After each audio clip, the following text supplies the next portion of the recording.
This is the final word with Adam Collins and Geoff Lemon, and I am absolutely delighted to say that we are coming to you from Pakistan, from Rawalpindi Cricket Ground to be precise, ahead of the Test match that starts tomorrow, the first time Australia have played Test cricket in this country for 24 years. An entire generation, Geoff, didn't get this opportunity, but they will under Pat Cummins tomorrow against a weakened Pakistan team due to COVID and injury, but they've been formidable here over many years. They haven't lost a Test match here since they started playing Test cricket here again in 2019, but more generally, what a joy to have got on that plane, got off at the other end at Islamabad, and to have finally arrived in Pakistan. I did not think this was going to happen for us. I thought in our lifetimes, but I thought at least 10 years away. Maybe between 10 and 20 years we might get back here at some point. You know, the Australians are so cagey about touring anywhere. As soon as, someone slams the car door loudly, can't do it, can't go. The way that they're always the last one in, the CEO is usually the last board in when other countries are willing to be a little bit more adventurous. And yet here we are. New Zealand pulled out last year, England pulled out last year for reasons that didn't really stack up, at least with what was available publicly. That would have been the easiest get-out card in the world for Cricket Australia to say, oh, well, not this time. Next time, fellas, next time. Get back to us in 4 years. And yet here we are.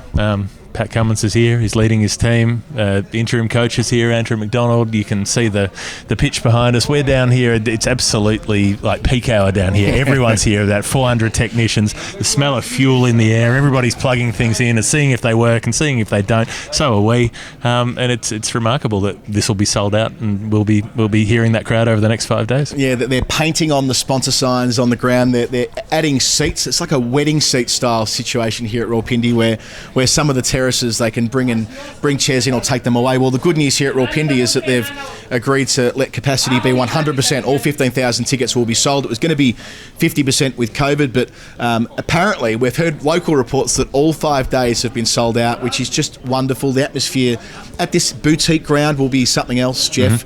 It's a ground where Pakistan have played a bit of Test cricket since their reintegration a couple of years ago to this part of the world, when Naseem Shah took his hat-trick as a 16-year-old just before COVID, a ground where Australia won in 1998. They've only won 3 Test matches in Pakistan ever. 2 under Benno in 1959-60 and 1 in 1998, which was enough for a series win. Steve Waugh making a big 100 here to lead that victory under Mark Taylor. So there's plenty of history at this ground in this city, and the Australian team coming off a really impressive and clinical performance against England, but it'll be different gravy here in Pakistan when they haven't travelled much. Indeed, they haven't travelled at all with the exception of the 2019 Ashes. You've got to go back to the Sandpaper Series of 2018 for the time before that they've been abroad for Test cricket, and to the 2017 Bangladesh Test matches for the most recent time they were in Asia. It's a long, long while. You think back to Steve Smith in 2017 in India, and it seems like a lifetime ago. In terms of what he was able to put together. That was him reaching the apogee of his career in 2017 and taking that on to the 17-18 Ashes. He hasn't been the same player in the last couple of years. He hasn't had much chance to play Test cricket in the last couple of years, but watching him do such a long session out the centre wicket practice yesterday, he was there well after everybody else. The old classic, everyone's gone home and Steve Smith is still in the middle batting on, so maybe he'll be able to produce something. He's always been able to do that previously when a big moment comes, and I don't think it comes much bigger than this, because the players here now, it's unlikely many of them will be back. They might have another chance in 4 years or so, but how many of them will be still going around at that point? Smith and Warner probably unlikely to be around in 4 years' time, you would have thought. So, and I like the fact that Pat Cummins is across that. Like at his press conference this morning, he said that we know we'll look back on the next few weeks of our career as some of the most important of our lives. The fact that so many Australian players of the previous generations weren't able to do this trip. Take Michael Clarke, Mike Hussey, Mitchell Johnson. There's a whole range of Australian greats who didn't get the chance to visit Pakistan. The fact that it might not happen again. And yes, the security situation is profound. I mean, I've never seen anything like it, with the security canopy back and forth from the hotel to the ground each day with all the guns in the world, seemingly, in this part of the world anyway, all pointed around to make sure that they're not going to be under any threat. Yeah. And there's obviously the COVID situation as well, which is already a part of this series with Harris Ralph rubbed out and Fawad Ahmed, who's Australia's spin coach, rubbed out at least for the first week as well. But even with all of those caveats, that they know that just being here, playing in these grounds in front of these fans will be memories that'll last a lifetime. It does make you a little uneasy at times. You know, you're wandering through the hotel and there's snipers on the roof, and you think twice about double dipping back into the tomato sauce or something. You're like, you don't want to cross anybody at this point. The cordons and cordons of police and soldiers to get into the ground. Look, we've been in some countries with pretty high security presences at sporting matches, but not like this. This is definitely the top level. It is the head of state security that they're calling it. It's definitely irritating some people here in the town because the whole city gets shut down when the teams cross town. The buses go across town and all the roads get shut off. The telecommunications get shut off. Not everybody's glad to have cricket here. So I don't want to sort of whitewash it that all of Pakistan is rejoicing that the cricket's back. Some people aren't too happy about it at all. But there's a trade-off, I suppose. There's economic benefit. There's all of those arguments to be made as to why it's a good thing. Yeah, and I think I suppose it's a vocal minority to hold that view. The vast majority of people, my sense is from social media and people we've spoken to, even at the airport at 2:30 in the morning the other night, dozens of people come up to me identifying that I was here for the cricket and was so grateful the series is taking place. So this is a big deal for a lot of Pakistanis who have longed for Test cricket to return. And there was that existential risk last year when New Zealand pulled out for security concerns and England pulled out because they couldn't be bothered leaving the IPL in the space of a week. We thought that would be the fig leaf for Australia not to come, but it's proven to work the other way, and it might have ratcheted up the pressure why Australia needed to come and prove they were good global citizens after pulling out in South Africa last year. Geoff, just to go through a bit more of the cricket side of things, the pitch looked flat 2 days ago. We haven't seen it for 2 days. It was undercover the whole time we were here yesterday, which is unusual, which was the reason why Pat Cummins hasn't named a team. They've named a squad of, I would say, 13 into 11 when you consider that Mitchell Schwepson could make his Test debut, although Ashton Agar could be the second spinner. Alternatively, they might play three quicks. They haven't made their mind up yet. Agar bowled a lot yesterday in that centre wicket as well. It's curious what might be going on with this pitch, because the local sort of angle has been, look at all these fools practicing spin when this is a good wicket for fast bowlers. But it's also crumbly. It's also the kind of thing that can fall apart. They had it under covers under bright sunshine yesterday. So it's under covers under the rain right now. Yesterday, it was because they didn't want the sun to cook it because it breaks up. So we just don't know which way it could go. It could be a good quick bowler's wicket, could be a spinner's wicket, could be both.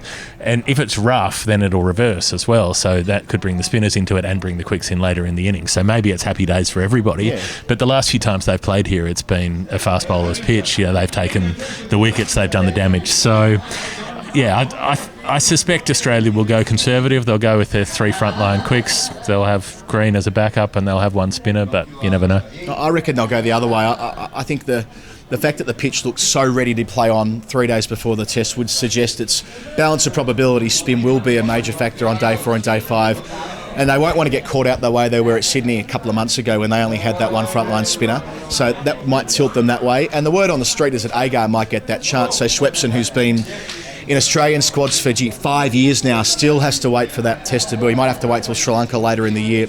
Who's to know? As for Pakistan, you can probably conceive about 12 different 11s for them. They've got that many players who've been brought into the squad after Harris Ralph got wiped out with COVID. Of course, Hassan Ali is not available due to the adductor strain, I think it was. A couple of other players dropped out between when they named their squad a fortnight ago and now. They've got Mohammad Wasim Jr. as a potential fast bowling all-rounder. Iftikhar Ahmed, who played in Australia a couple of years ago but not since, as their spinning all-rounder option. It's unclear who'll open the innings. We're hearing maybe Azhar Ali might move from number 3 to open, and of course the engine room of Babar Azam and Fawad Alam, who've been so successful for Pakistan. And in Babar's case, he averages 110 at this ground and 87 in Pakistan since they started playing Tests here a few years ago. So they're pretty settled the lower they go down. Rizwan as well, but unclear about the top 3. Well, and also unclear about what the makeup of that bowling attack will be, how much it relies on all-rounders, whether they use it. Someone like Iftikhar could bat 6 if you needed to, but would probably bat 7, Rizwan at 6 if you were in the team. But do they want him in the team because he's more of a more use with the bat than the ball, probably. He's more of a holding sort of spinner. Do they want Norman Ali to have that left arm option, and he can bat a bit as well? And then, someone like Mohamed Wasim Jr., who's not been around a lot, not done a lot, but he's got some all-round capability. Do they want that third seamer to supplement the quick bowling pair that kick things off? So they've got a lot of different makeups they could have. Yeah, and they could bat deeper as well and back that sort of strong lower middle order like England have done a couple of times. I suppose go once, go big. Yeah, go once, go big, and that'll be a big factor, right? Like Australia haven't had that challenge for a while. Yeah. I mean, it's been all about blasting teams out in Australia. They've seldom been away from home, as we mentioned before. They might have to bat 2 full days here in the first innings to reach par. It might be like it was when we were in Dubai 4 years ago, Geoff, when there's no choice but to bat for time and to occupy as much time and absorb as much time as you can and go at 2 and over. Pat Cummins mentioned that earlier today at his presser as well. So they've not been the sort of thing. Do they have that? Like, can Travis Head do that? Yeah, can Cameron Green do that? We genuinely don't know the answer to that. And that's fascinating to me. Cameron Green, I reckon, can go at 0 and over or about 7 and over, but I'm not sure if he can go sort of in between from what we've seen so far. How do they balance that up? I'm not sure. Yeah, and I suppose they'll prefer to go with the off spinner, because they'll want moving away from the bat to the 4 left-handers in Australia's top 7, I think it is at the moment. So, there are lots of different options there for Pakistan. Of course, their attack will be led by Shaheen Shah Afridi, who is extraordinary. I can't believe he's only 21 years of age. I remember being at his international debut out in Harare 4 years ago, it must have been, and what a bowler he's become. Naseem Shah, we already mentioned, and it's likely they'll be the only 2 quicks. Hassan Ali, we mentioned before, not available after his bumper 2021 and making that ICC Team of the Year. So, and if he's got a strain, he's not going to play the second or third test. They're sort of saying, he's only out for the first. But if he's not going to turn it around in a week. He's not going to be able to bowl at capacity, is he, surely? Yeah, well, that's right, isn't it? And remember, he only picked up the injury at the end of the PSL as well. It's not as though he's been on the recovery. Like Josh Hazlewood's side strain that was going to keep him out of 1 test, and he missed 4. Yeah, and the other player I'm keen to watch in the flesh is Abdullah Shafiq, who, I mean, it's staggering, isn't it, Geoff? He's played 2 test matches, but only 5 first-class games. Yes, and he played 1 domestic game. Yeah. For his local side, for Central Punjab, and then his next 2 first-class games were for the Pakistan A team, and then he played 2 test matches. That's his whole career. That's his 5 first-class matches. 2 tests among them, a couple of test 50s on debut, made a first-class ton on debut, made another ton for the Pakistan reserve team, and here he is. Away you go. Right, Geoff, let's go through what we're doing through the series. So every night at Stumps, and we'll try and do a preview video before Karachi and Lahore as well, there'll be an episode of The Final Word in your feed on YouTube as well. If you want to sponsor this show, we have managed to end up without a sponsor. Don't quite know how we stumbled upon arriving here without that. But hey, if you want this territory, I guarantee you The Final Word Daily is by far our most downloaded show whenever we make them. It's a great bit of space. You can blanket the show from start to finish. We will be on the radio, on SEN across the country, coast to coast. Both of us are broadcasting on there throughout the series. What else are we doing? Geoff, you're doing some writing for The Guardian? Yeah, bits and pieces for all kinds of outlets, some Guardian stuff. I don't know, just keep your eyes on the skies. You'll see it when it comes. All right, we'll leave it there. Thanks for listening. This has been The Final Word. We're in Pakistan at long last. Adam Collins and Geoff Lemon, and we cannot wait. Deal.